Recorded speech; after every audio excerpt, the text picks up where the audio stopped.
Alright, I'm gonna just start recording. We'll take like a 20-minute recess. Yeah, we'll test everything, make sure. Yeah, so it's headphones on, just check to make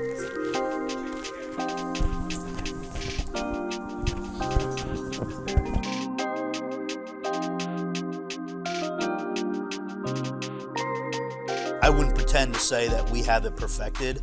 You know, a lot of what I always say is I think we're a better company, not best. And what I mean by that is, when I think of better, it means we can always improve. And when I think we use the term best, you know, we are the best at that. Unfortunately, I think that says that you've accomplished the goal. And so starting with that mindset is probably one of the things that I really think makes us different, is we're looking to better the company at all times. So how do I think we do a good job is we have to start with people. We're a service-oriented business, so it always comes down to people. But I think there's an element of the management team really setting those priorities. And so one of the things that we're really focused on is trying to implement our mindset of a successful business is simply more than simply P&L. And I think if you just kind of historically go back through the 80s, the 90s, and where we've gotten to today, there is definitely a mindset of shareholder value is simply the only definition of success.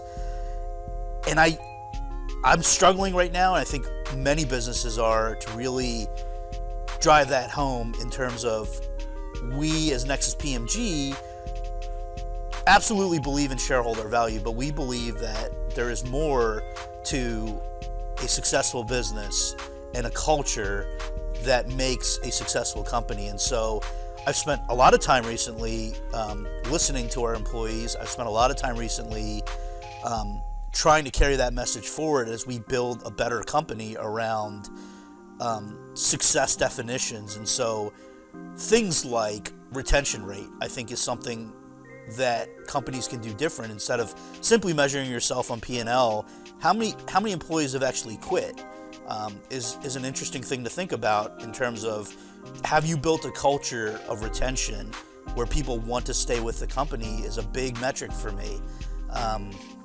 Innovation, you know, do your employees feel empowered enough to say there's a better way to do that?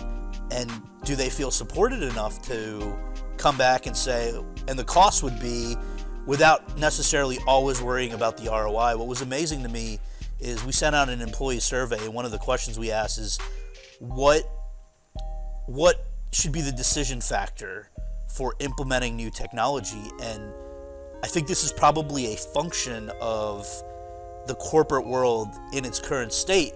You know, most of the folks that had greater than 8 to 10 years experience almost all responded with ROI, ROI, ROI. And I think when you looked at the younger folks that we brought into the company, they had more thought processes around streamlining operations, or potential of learning a new skill or opening up new business lines.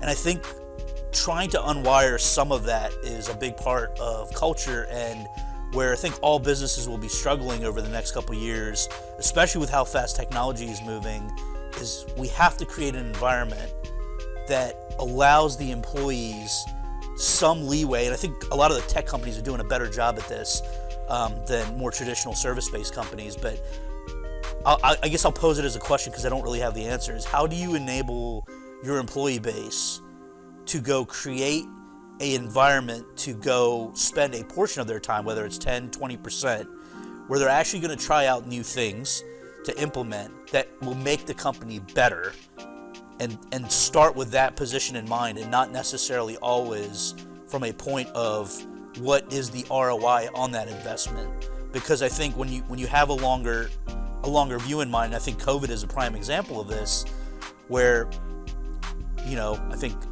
what folks are actually calling it, well, you know, your EBITDA C, right? Like, so what was your earnings before COVID? Because trying to measure yourself simply on the current state in a quarter-on-quarter basis is very difficult. And so if you can have a longer view on, if we implement this in 5 years, we could be, I think, is a better way to think about a company, instead of saying, how can we be the best company in a quarter-on-quarter basis? And so I think that's the type of culture we're trying to build here, and we're spending a lot of time messaging to our employees and really figuring out how to implement that.